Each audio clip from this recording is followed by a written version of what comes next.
नाजरीन, इस वक्त हरिपुर प्रेस क्लब में ख़त्मुल कुरान का सिलसिला शुरू है।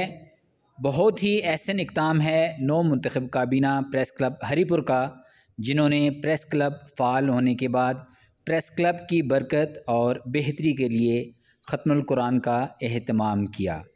इस वक्त प्रेस क्लब हरिपुर में ख़त्मुल कुरान का सिलसिला शुरू है।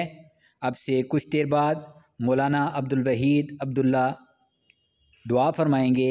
इस मौका पर प्रेस क्लब की नौ मुंतखब काबीना के अलावा कसीर तादाद में सहाफ़ी भी मौजूद हैं। नाज़रीन, प्रेस क्लब हरिपुर में इस वक्त ख़त्मुल कुरान का सिलसिला जारी है। इस वक्त ख़तीब जामा मस्जिद अब्दुल्ला अल हदीस अल क़ुदस मौलाना अब्दुल वहीद अब्दुल्ला साहब और नायब ख़तीब साहबज़ादा अहमद अब्दुल्ला मरकज़ी जामा मस्जिद मोहम्मद अब्दुल्ला अल हदीस अल क़ुदस भी इस वक्त प्रेस क्लब में मौजूद हैं।